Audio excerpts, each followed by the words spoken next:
Hey, Kevin with Crow Valley Forge. Got a couple of parts that I'm gonna acid etch, ferric chloride, mixed. Well, you can kind of see that color. It's not mixed that potent. I like to kind of sneak into this. There's a guard. Can't quite see the etch on that yet. The guard basically came out of this portion of the knife right here.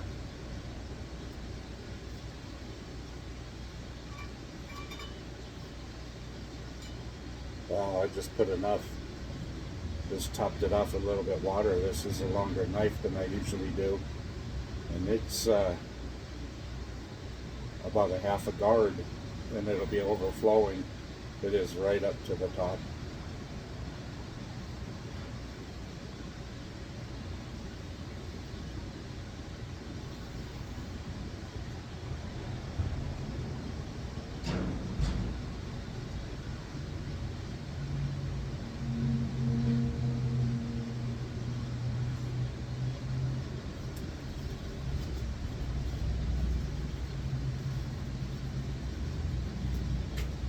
Hey Joe. Hey, listen up, Kevin. You got enough? You got enough?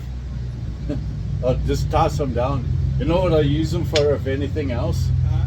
Put them in the vise when I clamp a knife. Yeah. The maple, I used them last time. Yeah. Perfect. Oh yeah? Oh yeah, it wasn't too hard. Yeah. It's It not, wasn't too hard to not too scrunch not it. too- Yeah.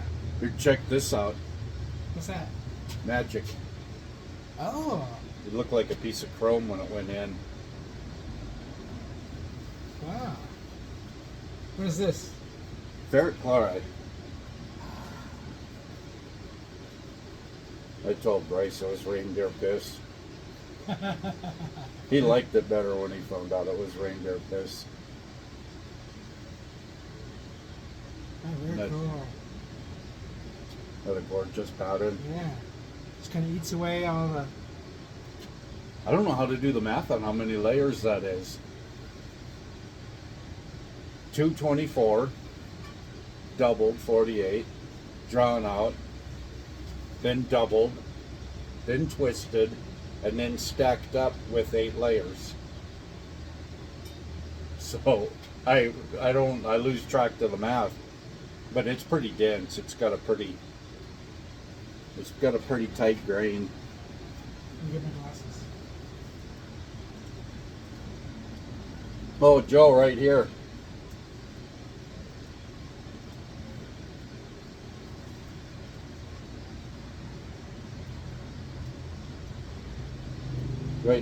Right here. Look, Oh, okay.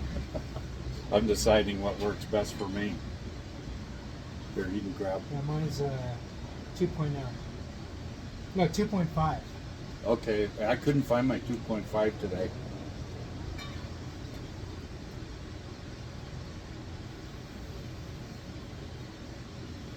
Yeah, real pretty. I like it. I like it a lot. A lot. This thing here is gorgeous. What do you? Is this the guard? Yeah, that fits down. I don't know what I got. I wiped it down with acetone, but Yeah. check the streak out. I bet I wiped it down with a paper towel, and I'll bet the acetone took some of the bonding agent from the fiber that makes the paper towel. Mm-hmm. And put it on the knife. Yeah, it's see if you put something over it. Some people will make fake Damascus. Uh-huh. They'll take like nail polish, or Right. whatever, and cover it. put a pattern. Yeah, draw a delicate pattern with it, and then dip it, and it's reverse. So basically, the two metals, the 15N20, just the designation for high carbon tool steel with 2% nickel. Know the big log, the big bandsaws that cut logs like in the Pacific Northwest? Uh-huh. These bandsaw blades are, can be 100 feet long or so. They go through massive pulley systems. They're about that thick. They're about a foot wide, and they cut at traffic speed. Well, they cut a lot. That's 15 and 20. Yeah. They found works pretty good. Well, I wish I saw how you made that guard. This could be a By the time it's done, it's beautiful. How long do you think it takes you to make one of those guards? Long time, right? you know, there's an old story about a guy from the city, just a businessman, the freeway was detoured, and he just couldn't wait. So he took off down the dirt road, and he was barreling through, trying to make, for traffic stall, trying to make up the time. And he seen a guy holding a pig up to an apple tree. And he slammed on the brakes because he thought this was the most ignorant thing he ever seen. And he had to go and scold this guy. Don't you know we need progress and the world needs to go forward. What in the hell are you doing here? He says, holding that pig up so it can eat an apple off the tree.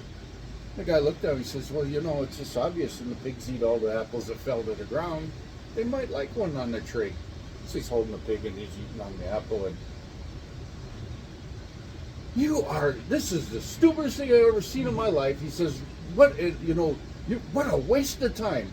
The guy looked at him and says, but what's time to a pig? Best story I got on how much time it takes to put a knife like this together, because it ain't minimum wage. Yeah. And I'm going to have a couple mistakes on this one.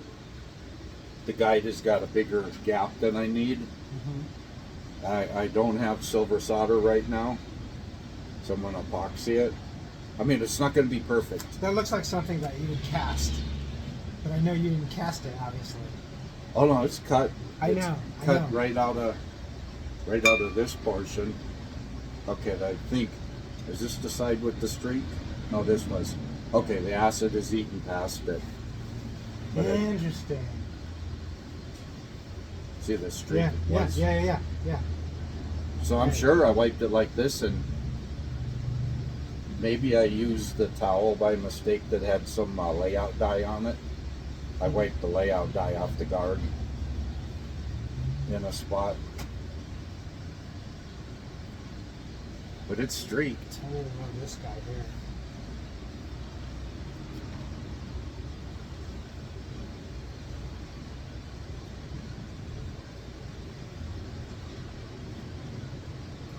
Wow, that's beautiful. Guard. Yeah. So, like, say if I'd sell it for $1,000, I maybe make a minimum wage.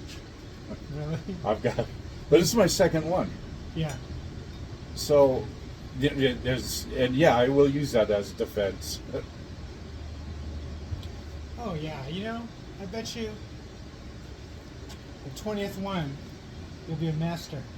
The 20th one will be one of 10. So,